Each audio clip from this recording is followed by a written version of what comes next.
Hello, my name is Ed. This is going to be another tag team point of view, a series of videos that I'm doing with my buddy Phil from Detroit.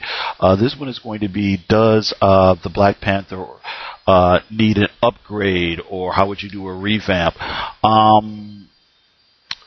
This is a really interesting subject, I think, because for a few reasons. Well, one, he's kind of in the middle of kind of a revamp right now, but let's go back.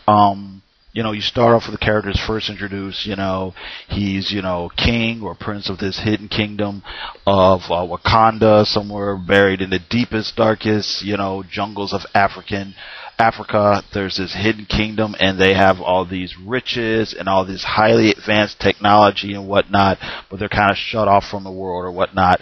And Prince T'Challa is kind of, the ruler of this community. He's smart, he's brave, he's got exceptional agility, he's got enhanced senses, he's got all these gadgets and whatnot at his disposal. And, that's how he's portrayed in his first couple of appearances in the Fantastic Four. Then he made a few appearances in Captain America, and from there he joins the Avengers. When he joins the Avengers, they kind of play down all the stuff of, with the kingdom and the riches and the gadgets and the scientific know-how and all that, and played up the whole thing of his acrobatics and his agility and a little bit of his enhanced senses. And they kind of portrayed the character that way pretty much for the next, several years, maybe the next couple decades. Especially when he was in the Avengers or in somebody else's comic. When he was his own comic, they kind of brought out some of the other stuff. But for the most part, it was, him being the guy in the suit who did the backflips and stuff like that, who came from the noble background and whatnot. I think it's interesting, like right around the turn of the century, when they did Marvel Knights Black Panther. I remember reading somewhere, and I want to say it was in the trade, in the introduction of the trade paperback for the first collection of the Marvel Knights stuff, where Christopher Peace says something to the fact that when Joe Quesada and Jimmy Palmiotti went to him to write the series, he's like, I don't know, he's Black Panther's kind of that dude, he's cool, but he's kind of just this dude who's in the background of the Avengers stuff. I don't know if I really want to write this B-list character. And they told him, no, don't write him like he's a B-list character. Write him like he's an A-list character. And that's kind of when we have the first sort of upgrade, That's when they played up all these other aspects of the character that hadn't been played up before. And you got the Black Panther, he's got, his vibranium enhanced equipment. He's got his riches. He's got, he's got all these things at his disposal. Plus, they're playing up the whole royal background and whatnot, the whole tribal background, the whole thing that he's a little bit, ruthless, a little bit Machiavellian and stuff like that. You got a Black Panther who is a little bit tougher, a bit smarter, a bit more suave, and all these things. So that was kind of, that first sort of upgrade that the character had in 20, 30 years, maybe. Then you get to where it is now with the whole renumbering of the Man Without Fear and setting the character. He doesn't have the kingdom, doesn't have his money, doesn't have his equipment or whatever. He's in the middle of Hell's Kitchen, protecting the streets with nothing, but just his smarts and his normal human abilities.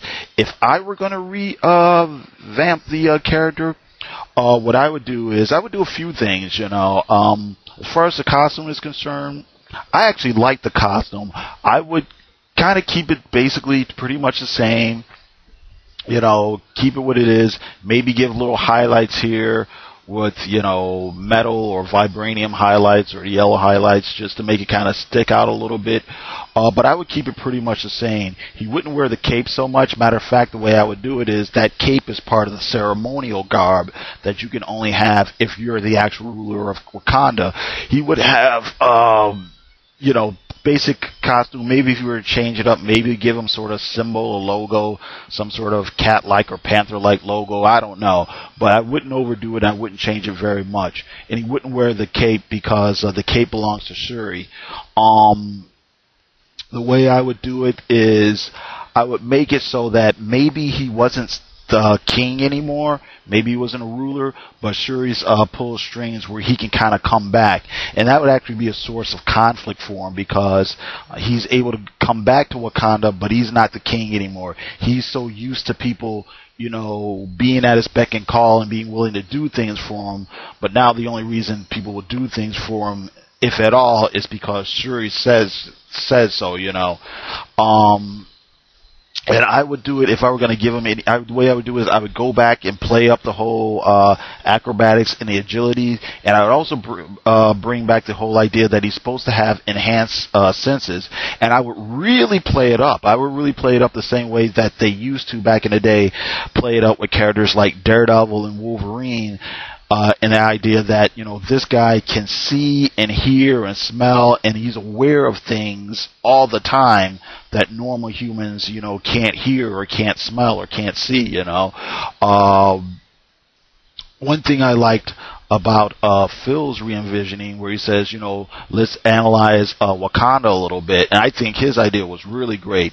I really like the idea that he says that sure, they had the vibranium, but they are always thought of as a country that was technologically advanced, so they must have all sorts of other inventions and technology and things like that. So it would be a real good idea to explore that and explore the whole religion of the Panther God, and if maybe explore some maybe other religions that exist within Wakanda that maybe don't have that much to do with the Panther God, and you know, and just spin stories out of that. Spin stories out of the fact that now Wakanda has to deal with the outside world. You know, they might have to go out there and deal with, you know, whatever trade embargoes and you know, terrorists trying to come in and do whatever, and you know, corrupt businessmen, and they might have to deal with immigration problems. One thing you see in the news, I remember reading something about how you have people from Zimbabwe, which is a place where the economy has completely collapsed. There's, you know, all sorts of violence and despair and, you know, bandits and things like that.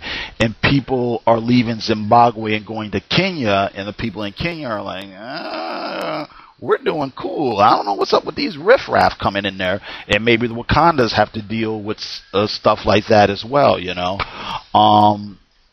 And the way I would do with stories is I would do it like this. I would have some stories like that, some stories that would kind of play out about political intrigue and espionage and things like that, dealing with Wakanda as a nation state, how they have to deal with other African states and, you know, the Europeans, the Americans, you know, make it play like, you know, a Tom Cruise thriller or something like that.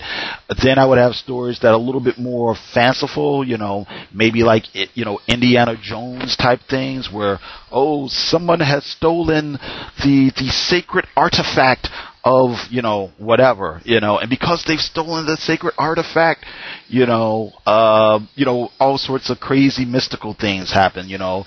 The mystical monster of blah blah blah has come out, and there are people who want it because they want to use the thing as a weapon, and there's people who want it because they want to sell it because it's precious jewels. Just crazy Raiders of the Lost Ark type stuff. And then the next thing I would do is just have just straight up old-fashioned, corny-ass superhero punch-ups. I would really try to build the Black Panther's like rogue gallery up and just really establish that he has a rogues gallery. I would bring back Ulysses Claw, bring back Killmonger, bring back, you know, Man-Ape, you know, invent a bunch of new characters, bring a bunch of like really badass characters, and then maybe a couple of real characters that are just there to be B-list characters. Maybe even have it so some of the B-list characters team up where he has his own version of Superman's, has the Superman Revenge Squad, and Spider-Man has like the Secret Six. He would have like the Savage Six or the Savage Seven or something like that. Not that it would be called that, but you know what I mean? That's what I would do it. And you would just bounce back and forth through those different types of stories and mix them up so it doesn't get boring too quickly. As far as his powers and abilities are concerned, like I think I already mentioned, bring back the whole enhanced senses thing, bring back the whole thing of his super agility, keep the whole thing that he's a skilled fighter, skilled in all sorts of martial arts and boxing, plus Wakandan, martial arts, things that people from the outside world don't know anything about. I would give them, and I was thinking about this, I would give them like a few gadgets, but not make them wholly dependent on those gadgets all the time. I'd give them like maybe a taser, maybe a vibranium hunting knife, and I was thinking maybe giving them like a gas gun. Not because gas guns have anything to do with, Panthers or jungle cats or anything like that. I just think it would be cool for him to have a gas gun. But the way I would do it is sometimes he's using those things, but at least a third, if not half the time, he would lose them, or he would be in situations where they wouldn't do him any good, and he would have to improvise something. He would have to use his smarts to hook this up or hook that up, or come up with a plan to get him out of a situation. So it wouldn't all be about the gimmicks and the gadgets. It would be about him using his brains as well as his brawns, as well as his equipment, using his brawn when it's necessary, using his brains when his brawns isn't enough. What else I would do? And I also really try to establish a really strong supporting cast, I would have Shuri in there. Maybe I would have Oro in there sometimes. I would bring back his old girlfriend from the 60s and 70s, Monica. Oh, shit. I'm sorry, I didn't mean to curse. I can't think of it because I don't have the comic book in front of me. But he used to have a girlfriend who was a pop singer, who was an American pop singer. I would find a way to bring her back into the mix. Maybe not so much as a love interest, but maybe as the old friend who comes in, to help him out. I don't know if I would bring back Everett from the first run, but maybe not. But just have him a real strong, solid supporting cast around him, where you say these are the Panther's friends, these are the people he cares about, and there's a multitude of stories that you could spin off of that as well.